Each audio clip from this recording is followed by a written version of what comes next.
Hey, thanks for the kind introduction. And unfortunately, I sold my soul to Jesus. Can I have an amen? Amen. Just kidding. I knew I could say that to BYU. It's a little different for LDS taste on praises, but it will work. Okay. All right, so I'm going to make this full screen, and we'll see how this is not a PowerPoint because this is going through, is this Internet Explorer? Or No, Firefox. Okay. Nope. Let me just reload this.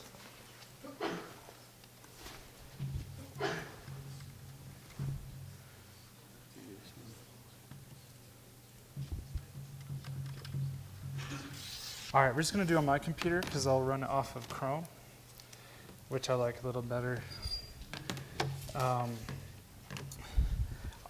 This is totally off topic, but if you guys are developers and everything, there's going to have an IE8 retirement party, which is like mocking Microsoft's IE8 coming out higher view. So go ahead and go to that. And I have blank faces. All right.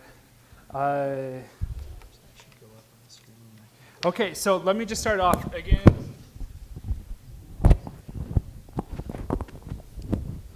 I'm Colt Henrie. I am actually not too far from where you guys are. And what I mean by that is they could bring people in better than me, such as like Joshua James or John Pastana or David Bradford to kind of teach you like, hey, here's how I grew my billion-dollar company. But the truth is like I'm here to kind of give you a lecture and help them. Mission is help the students are where they are right now. And I'm not too far away, so I'm not going to try to like impress you guys with like, hey, look, I got my private jet, I'm flying around. I'm like nowhere near that. I just barely started paying myself not too long ago. So I just really wanted to start off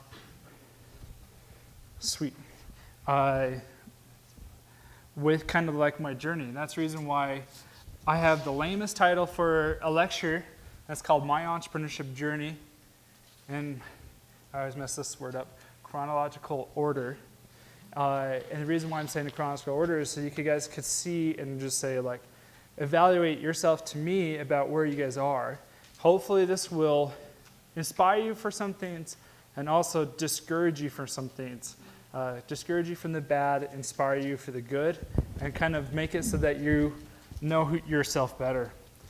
Can you guys hear me fine with this lapel? Okay, back row's got it. Let me.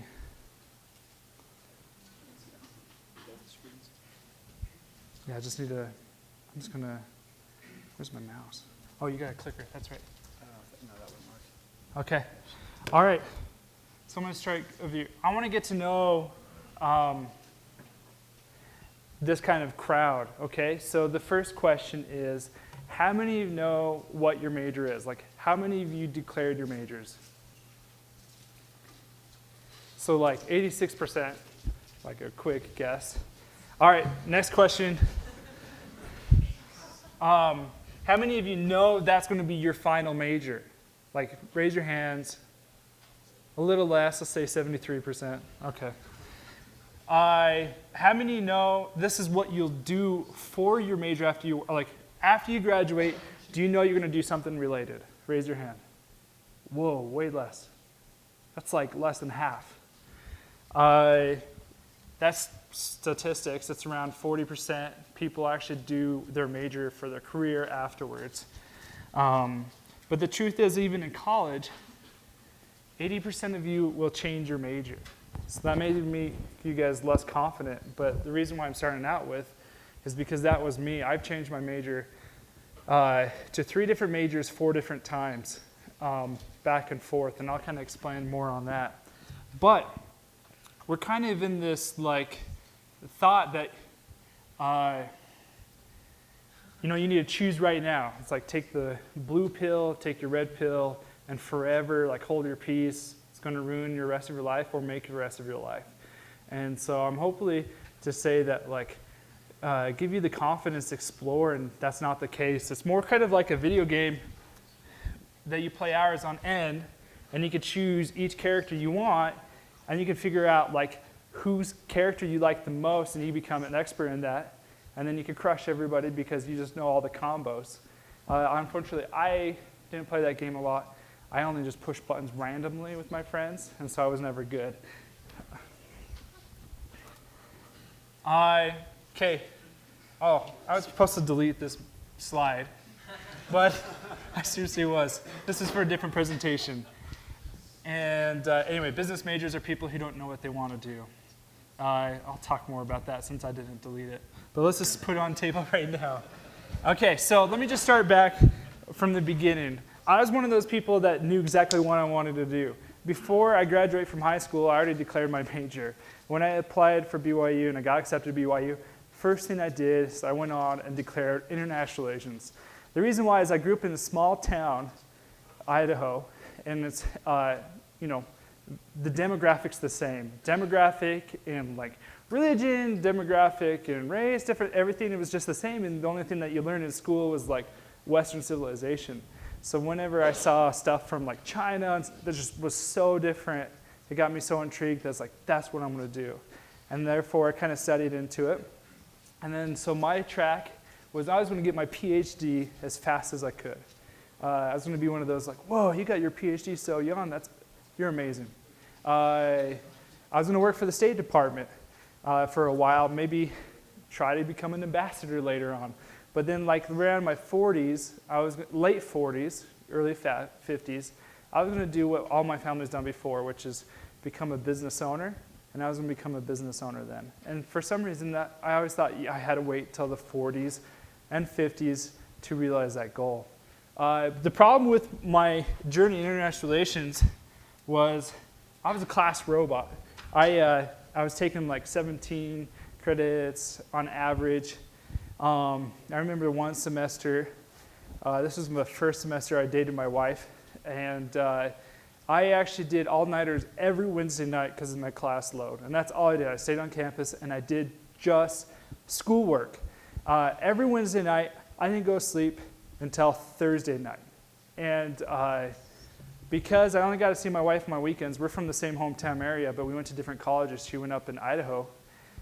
She broke up with me because she thought I was an old 40-year-old because all I wanted to do was sleep, and just because I was doing all-nighters all the time. And so that kind of hurt personally, like that insult and that breakup, but that was fine. As you know, she's my wife now, and I got over that. But the thing is like I was a class robot, and that's all I was doing, and I just was like, this is what I want to do. But I never really got a perspective outside of campus. So let me kind of tell you how I started to change my thought from international relations. When I first got home from my mission, my mom didn't think I was a very wise user of money before my mission, so she gave me this book, Total Money Makeover. And at the end of the book, she taped a $100 bill, and she said, like, if you read from page to page to the end, you get to keep that $100 bill. So I was like, sweet, $100 right when I get home from my mission. So I cruised through that book, got the $100. But the thing is I really applied myself to the book. It's really good with personal finances. And it made me start realizing that I wanted to be a good steward of wealth. Not only just to make myself wealthy and a comfortable life for my family, but I also had this desire that I wanted to change people's lives. Kind of something really common with entrepreneurs. That's when I started feeling it. After I read this book, I came back, started doing international relations, and I was doing that class robot routine. I was actually a janitor on BYU campus where I got 3 hours really to myself just to think, about anything. And because there was a lot of silence, I was allowed to listen to podcasts. I get bored of music really fast. So I'd listen to podcasts as I was going. And I was listening to the Dave Ramsey show, and it was just like, oh, I'm excited to earn money. And I'm excited to do it wisely, and I'm excited to all this other stuff. So as things would go by, I also hear about other problems in people's lives, and I'm just like, whoa, like, I could solve that problem and make a little bit of money, and I started coming up with all these business ideas. I got one business idea that I just was sold on, and I told my family, I told my friends that like, hey, look at this business idea, and everyone was telling me how awesome the business idea is. And that's kind of like where it led me to this next step. And by the way, just kind of a foreshadow. Where I went wrong is I told my friends and family, and that's it. So let me go down the next slide. I'll come back after this. So as I was walking back from my janitor job at one of the buildings here on campus, I forgot what the name is of it. I came to Brigham Square, and there was like Ferraris and a Lamborghini and this Audi R8. And this guy was standing in front of it. The cars weren't his. They were John Pastanas, they're founders of Entrepreneurship. But this guy's right here, and he had this poster that was like, new entrepreneurship class. And I was like, wow, like this guy must be a professor. He must know everything, which professors don't know everything, but that's what I came into. And I was interested in the cool cars. I was interested in him. So I came up to him, and I was just like, sweet, I'll sign up for your class next fall, but I need some feedback right now of what I'm going to do for this business. I just need your advice. So he said, okay, like go to my blog, look some resources up, and read some of these resources first. So I did, went on there, and then he's like, pitch me your idea. I pitched him the idea, and after that idea, he sent me an email back just totally ripping my idea apart. And this is what and by the way, the guy's name is John Richards, and I'll talk more about him as he goes. He just ripped like specific reasons why my idea wasn't a great idea at all. And then here's a paragraph I think is applicable for all of us. He says, for those reasons, many principles involved that you will learn about if you take any of our courses, your idea is not one that gets me super excited. I tend to tell it you straight. You don't want me to sugarcoat it for you. You want to know the weaknesses so that you still want to bust through and do that business. You will know the holes you need to work through.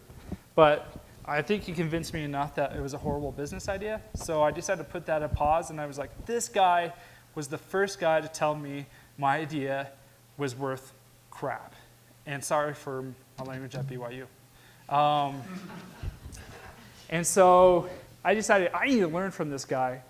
And one advice that came to my mind was a class I took earlier from Scott Marsh, actually in this room, 251, surprisingly. He gave out advice. He did this is for personal finance, and he talked about like building wealth and all this stuff, like the Dave Ramsey stuff. And he says, find someone that is leading in the industry that you want to work in, and then offer to pay your way to work for them. Meaning like, find somebody that is on the top of the industry. Go to them and say, I'll work for you for free. Like I'll find another way to pay for my food. I'll do another job or whatever. I'm going to work for you.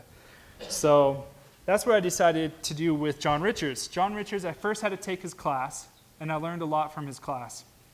But then I decided that I wanted to work for him. So I offered him to become his TA, and just told him the reason why I'd be good, and he denied me, and that's fine. So when I found out about this business model competition, I was eager for knowledge. I wanted to do this business model competition, and they were looking for volunteers, and that's where John Richards, he was the head of the business model competition with Nathan Furr. And I decided like, yeah, I'm going to volunteer for this and give my all. And I did. I went on there, and most of the team, we had about a team of 6, about 4 of them dropped out, and it became just me and this other guy. And then even him, he was in the competition, so he had to kind of drop out. And I literally got to the point where I just worked and worked night and day on this project, and I made some unwise decisions in there. Like, for instance, I totally missed one of my midterms because I was so concentrated on this. Not saying you guys should do that, but luckily because I worked so hard, the Rollins Center wrote to the statistics department and had me retake the test, which was great because I got an A on that test, instead of a 0, which was really good. But that showed something. Like, John Richards is like, this young guy, he's really hardworking, he really wants to learn, and that's all I needed to show him at that point. And so therefore, like, I was like, hey, I'll still be your TA. And so then I offered him to be his TA, and he took me in as his TA. And that's when I started working for like the Rollins Center. And again, I was trying to make processes more and made his job easier. That's like my goal. I also was trying to start up a couple of startups during then and everything, but my thing was just like, this guy is at the top of the industry. I need to gain his trust. Afterwards, I mean, like some of the greatest things that I earned from the hard work was changed my life from them. This is like the biggest pivot moment was my hard work with this mentor. So here's like some of the things. I learned so much valuable knowledge. Like you guys sit here and listen to lectures.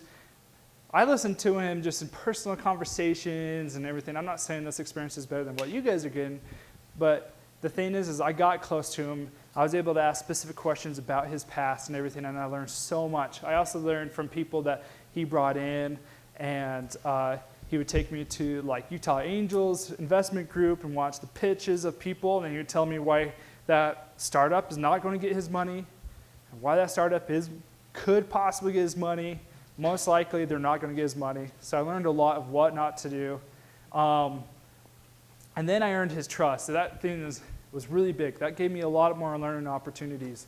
Part of that trust was he became such a fan of me, and I was a fan of him, that when we were going to like different meetups, like Utah Valley Entrepreneur Forum, and Launch Up and other stuff like that, I'd be like over there, and he'd be in this group of circle of friends with investors and that, and he'd actually come over and he would pinch my arm and he would bring me over and he would say, hey, Steve Grizel of this venture firm, or Greg Warnock, or some of these people that you may know of, he'd say, you got to meet this guy. He's new and up and coming, and he's working, and he's going to do great things. I mean, that's a great introduction. Like the fact that he went out of his circle, pulled me in, and shared me with that, that's above and beyond. And that just changed everything for me, because when I started Dev Mountain, when I started other things, I had a network outside of John Richards, because he didn't know everything. In fact, sometimes he gave me some bad advice, but most of the time it was good advice, so it was good to have so much good stuff. I'll talk about more about it's not necessarily bad advice, but not necessarily true advice later on. I'll explain about my journey later on, but he actually got me hooked up to work with his son, Tyler Richards, before Dev Mountain, and now I'm co-founders with Tyler Richards. So now I'm partners with his son, and then also he's a lifetime friend. He always checks up on me. He invites him and his wife. We'll take my wife and I out to dinner and stuff like that. So the biggest thing I appreciate is like the friendship he has. All right, so I was going to drop down some of the lessons I learned from John Richards, right? He just lectured on October 5th, I think in the regular entrepreneurship section. I don't think it was in this section, but it was this one? Okay, I want you to hit Arden too hard. So, work, the biggest saying that he said was like, work now like no one else, so you could live like no one else later. Some of the other stuff is, it really depends on the person you know, so you need to serve that person. I also learned, he never talks about this, but one thing I picked up from John Richards was he's very passionate about community, and he's very passionate about students that he teaches. He taught here at BYU for 10 years, and he really did take a interest in all you guys, and he tried to make it scalable. I mean, that's really hard when you have so many students, but he really did care. Of course, that care did profit him because he found out what companies he could invest in and he trusted and everything. But most of the time, and actually all the time, he did out of his goodness of heart. And then he found ways that he could help you, which in turn also helps him. So I just really learned from that. It's like I really care about community, from governments to schools to enthusiast groups. I learned that from him. Okay. All right, so got John Richards. I learned in there, and I'm just pumped. Got all these knowledge of how to do stuff, and this is what I got into my phase, what I call the entrepreneur phase. And I have a video for you guys to determine what it is. I'm going to switch the video source over here so you guys can hear it, since can't really control my laptop that way.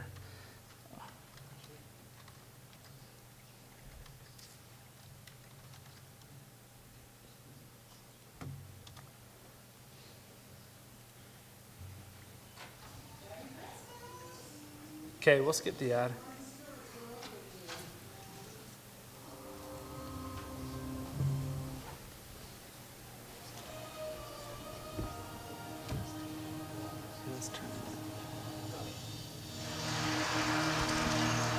birds with one stone. Although birds are no longer the problems we need to kill, the idea of achieving two goals simultaneously still remains very much a part of the human experience. Every day, we use over 400 million gallons of fuel. There is so much compost in the world. We're looking in the eyes of two horrible birds.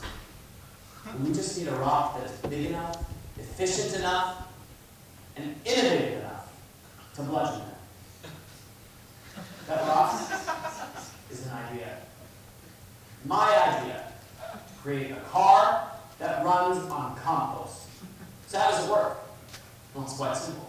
Instead of using gas, it uses compost.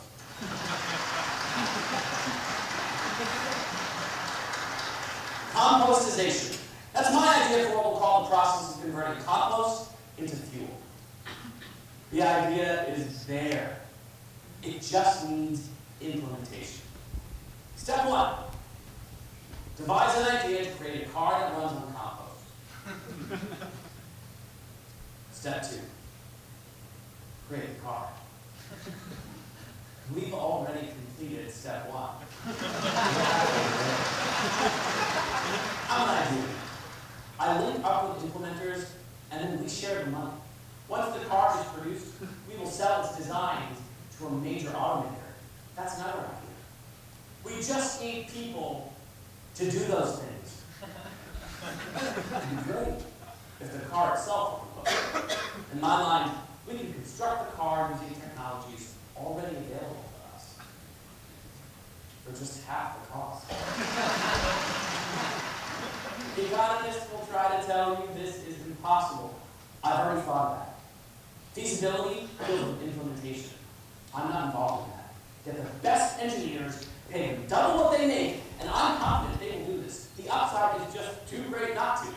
If my idea is implemented correctly, there could be a new job for every car made. Some of you will be able to have 2 jobs, but you'll still have time to do your current jobs as well. With the car being sold to the entire world, and my team of engineers and I profit wholeheartedly, imagine what other groundbreaking ideas I could be thinking of. Behind every great achievement is a visionary. I'll be your visionary, and you do the things I come up with. Thank you.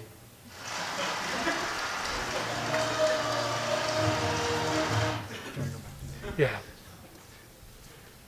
Anyway, that was who I was. Like, got the confidence. I even did the Levi pants and the sports jacket with like the t-shirt underneath.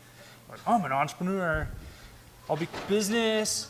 But you know what? I'm such a rebel. I'm gonna just wear Levi's, and I'm really successful. Not. But I have awesome ideas, and I'm gonna be able to do it. And they're like, well, here's these. I mean, this is this concern. This is gonna cost a lot of money. Oh, you know, I'm gonna cut costs. Like, I didn't know how, but you know, just kind of going forward. And I learned a lot of lessons that way. But I got to tell you, the biggest transition from being an entrepreneur to somebody who's actually grown a company that has a few $1 million in revenues and stuff like that, is actually mentorship, like John Richards and other mentors that I got introduced to through John Richards that helps out on that. And so my biggest advice from that experience is, you know, one, when you're beginning in your career, that's kind of the reason why I asked about majors. If you're still like a freshman, a sophomore, even a junior, get off campus and figure out, like, find people of influence and see if that's like what you want to do. I know that John Richards, he was a senior when he graduated in chemistry for pre-med school, and his last semester he went to a doctor's office, job shadowing it. In his last semester, he got this epiphany. He's like, oh, I'm going to hate this life. I mean, like, wait till your last semester of senior year. Get out early. Get involved with startups. So you could know how to do, not just think, stuff like that. And then that kind of really gives you a direction of where you want to go. All right, so I don't have too much time. I'm going to hurry and cruise some of these other ideas. Oh. All right, so that's the Wantrepreneur. I did a few different companies before. It's probably my first one since working with John, which is called Student Task Force. It was a temp agency for households, and it was a one-time jobs for college students to do so they could get cash. I mean, that kind of came out of, I was a super poor college student. I already had a job as a janitor, but yeah, I couldn't afford any, I couldn't take on another job from campus. I just needed some extra cash. And I tried giving plasma, and when I was given plasma, they said I passed out, my arms went up like this, and was out for 3 minutes, and they said, don't come back. So I couldn't make money that way. I was eating, I couldn't even afford meat, so I was eating beans, and then I remember eating cornmeal. I had 3 boxes of cornmeal, and it was like, oh, there's weevils in here. Well, if I cooked the weevils, it'd be sanitary, because I need to carry over there. So, I mean, that's what I did. 8 weevil cornmeal and beans for protein. So that's kind of like where I came up with this idea. And so this kind of the lesson I learned is just like, change the outlook. Like, I could just be miserable and stuff like that in that circumstance. But no, I'm going to I never remember to anything bitter about that. I actually look at that with good outlook. I changed my perspective when you become like this entrepreneur or wantrepreneur mindset, that when you see problems in the world, you kind of look at it as opportunities and experiences and a connection to a story, and it made myself like way happier. And so that's one thing I want to share about this story. Anyway, the company, I made a little bit of money. I eventually moved out of town and just kind of shut it down.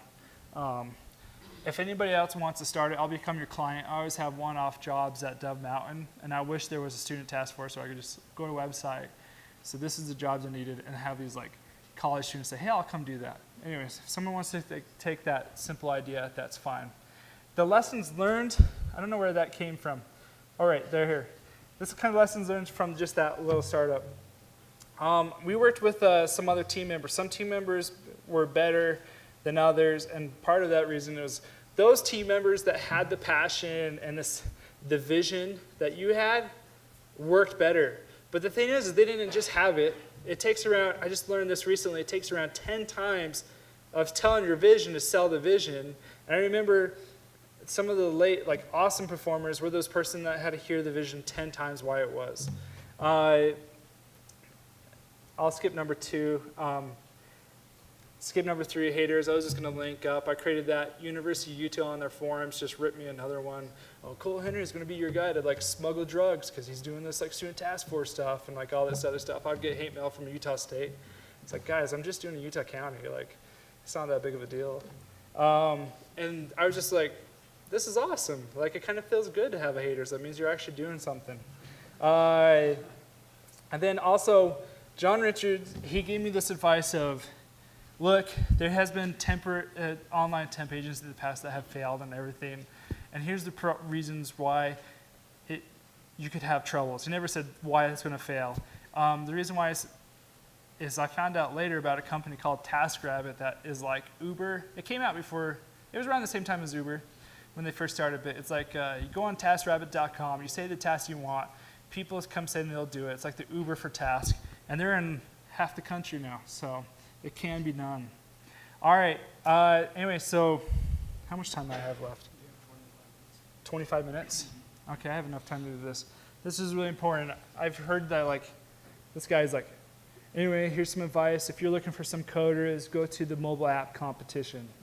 After Student Task Force, we had a website, and I learned that the developer didn't really necessarily have the passion as I did, and so my WordPress site and non-tech skill actually outperformed his website. We weren't competing, we were just doing A/B test.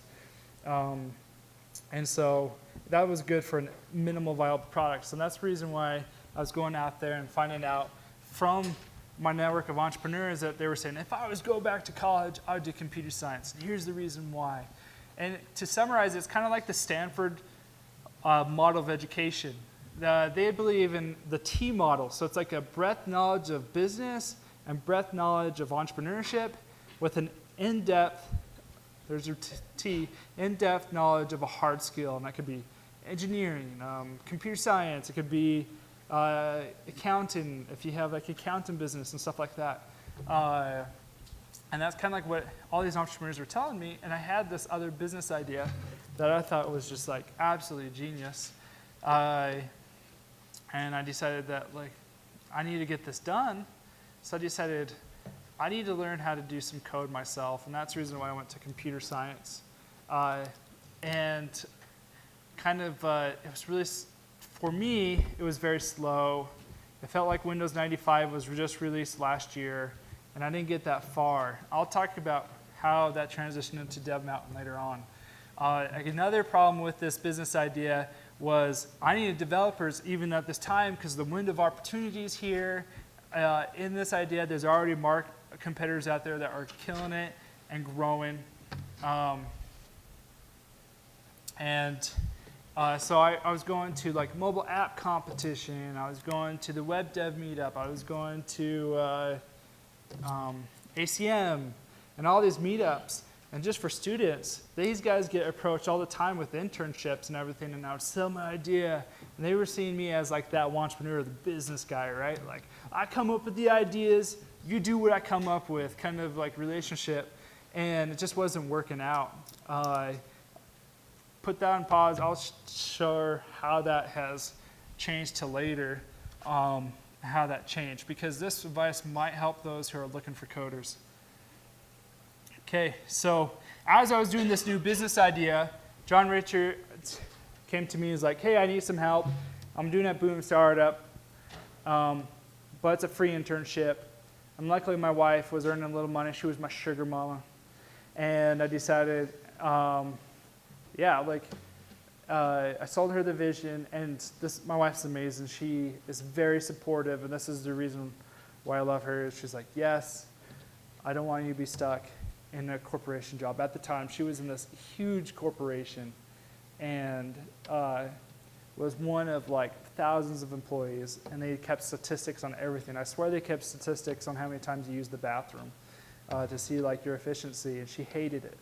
And so she's like, you need to do what you need to do now to get your skills and get your things to go there. So she gave me full permission to do a free internship for Boom Startup, and that's where everything changed. Again, from the before, I decided I'm going to come in early, get things done. I'm going to get all my work done, and then I'm going to learn how to code online as things were going on. As I was coming into this building called like the Startup Candy Factory down there, was where Boom Startup was, another person recognized that I was working there. Again, this is kind of the work to work off. His name is Christian Faulkner, and Christian Faulkner, came to me and was just like, man, you're always here, you're always doing late hours, you're always working, I really respect you. I know you're trying to learn to code. Let me hook you up with this guy from San Francisco, Kalen Sharp, who's going to start a code school here. And what I was trying to pitch to other people was, hey, send me to Chicago to this one code school. I'm going to go there. I have like 10 donators already lined up. I'll pay my way, and then I'll come back, and I'll give my time for free for like 6 months to help you start your own one. I wasn't asking for any equity or anything like that. I'll just help you going out. But the thing is, the guy who introduced me was Kalen Sharp, did not believe that was it. He thought I would just leave town, come back, boom, I'm out of here. I got a full-time job as a developer somewhere else. But this guy, because he actually saw me what I was doing, believed in me, and gave me some equity in this new formed company. Very, very generous on that. So I came in there again, worked really hard, and that's where we started Dev Mountain. Here's the 3 co-founders. So Christian was going to be in it, but he had like 5 or 6 different startups. He moved to an advisor position and basically gave me all of his equity, so I got even more because I proved my worth. And that's where Kalen Sharp, he's the brainchild and the CEO of the company. He has a master's in instructional psychology. He's been a developer for years, and this was like his passion. One thing that I wouldn't recommend that we did, and it worked out really well, we became business partners before he even moved up to Utah. He got a job with Scan, with Garrett G. I don't know if you've ever heard that name, and that worked. So I was here. Christian Faulkner also approached Tyler Richards. Tyler Richards is John Richards' son. Again, good friend. We came together, and us three. With Christian having his hands tied with anything, we literally worked like nights, weekends, everything. My job was operations. It still is. And this is where I find myself like the luckiest person in the world. Okay, I didn't know how to code, but I became a co-founder in this company. I became the second owner of it, just behind Kalen. Kalen took care of hiring the instructors. He took care of mentoring and everything. I just took care of getting business partners, getting hiring partners, help recruiting students and everything, just kind of like Tyler did. So I thought, if I'm going to do this, I'm going to learn how to do Dev Mountain as well. So I did Dev Mountain as a student, and so then I learned how to become, to code, and that's actually changed. So I got a way better experience that way. It was very intensive, and I loved it. And I actually use code every day. I'm not a mentor. I'm not an instructor. I don't teach anything. I do operations. I also do some innovations with video and network architecture and everything, but all that came because of this education I got from Dev Mountain. It helped me learn how to do problem solve and stuff like that. And so anyway, that's how I got involved with Dev Mountain. It came from super hard work of just working for other people and serving other people most of the time and almost all the time before Dev Mountain for free. So the kind of 6 minutes. So that just kind of gives me enough time to, where's my mouse? Kind of explain like what Dev Mountain is, and then I'll open up to Q&A. But let me kind of just tell you a quick side note. After I learned how to code, Dev Mountain was still part-time. I think it was all part-time for us. We didn't know if this was going to become a full-time gig or not. I decided I'm going to still pursue my other idea. And I started going to meetups and other places where developers were. And it totally changed how the reception was. I'm trying to find the code. I was not the best coder at the time. I was still a junior coder. I mean, just got done with my education. But I was able to create like a functional program, my minimal viable product for stuff. And I would, show them my code base and show this stuff to these guys. And I would say, this is what I'm working on. This is the reason why it's really cool. And this is the reason why the customers say they are going to buy it. Suddenly it totally switched. All these coders were like, oh, that's such an awesome idea. But you know what? I'm going to do it better for you. How about if I join you? And I got a few coders to like join me on to help me out. That was totally different than the time before that. It was like, hey, I'm the business guy. I'm going to come up with these ideas. You do what I come up with. And I see all the time these BYU entrepreneur stuff that are like 3 business founders, 1 coder, because they just have to get that coder. And that coder's life is heck. I mean, these business guys will come out and we talk to these customers and you need to do this. And then these 3 guys are sitting just waiting for the coder to do something, or the guy that's taking care of their code base. This totally changed. This made it so that like I got people more proficient than me, which is great for hiring a team, working on some stuff. I didn't actually carry the idea out because Dev Mountain became full-time, and I told these guys, hey, take this idea away. You guys have it all to yourself. I don't need any equity. I think this is awesome. You take the idea away. The idea actually fizzled out because they got offered like salary jobs for high somewhere else and everything. And I realized I was the glue that was holding that team together, but I wasn't the glue holding anyone together when I didn't know how to do some of the tech skills myself. So like my advice for some of you guys looking for coders, like learn proficient enough that you could lend a hand to your co-founder who is the coder. I mean, it's going to be a lot easier to work with and recruit and everything like that. So I hope that tidbit helps. All right, so Dev Mountain. I'm going to just be really quick on this. Dev Mountain is an intense code school.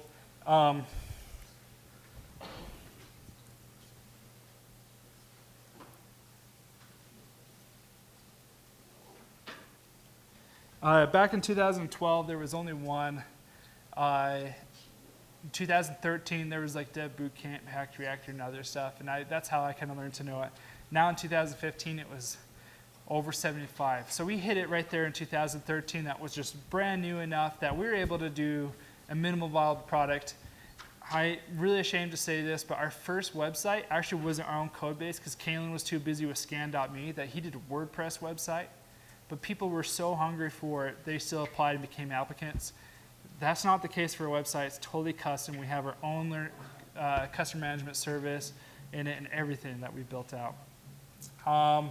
You know, the only things before it is just usually was a college education. The problem with that college education, I'm not going to hit too hard on it or anything because, as Steve Little just said, we're partnering up with BYU to help them out. Problems within the past, a lot of times it was take 4 years to get your computer science degrees. That was more on theory and also was taught by professionals that were out of the industry from 10 to 20 years, so they were teaching old stuff.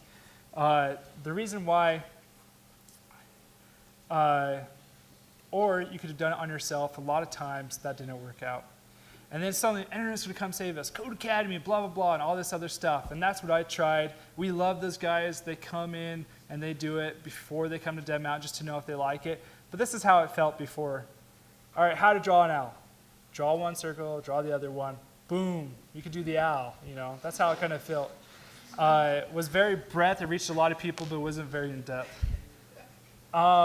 Anyway, so that's the reason why we kind of think, we were just like, if you're coming to us, you're only going to do us. Like for 9 to 5, sometimes later, we're just going to do code base. We're going to make a few lectures, but you're actually going to code, your hands on there, and you're going to have one-on-time one with mentors. And because a lot of our instructors are from outside of our business, they're actually part-time instructors. They're in the industry, and therefore it makes it so we could change the curriculum about every 30%, about every 12 weeks. Anyways, the courses that we have is web development, iOS, and UI UX. But you guys could look it up. My purpose was more to help you guys learn lessons. All right, so lessons I learned from Dev Mountain.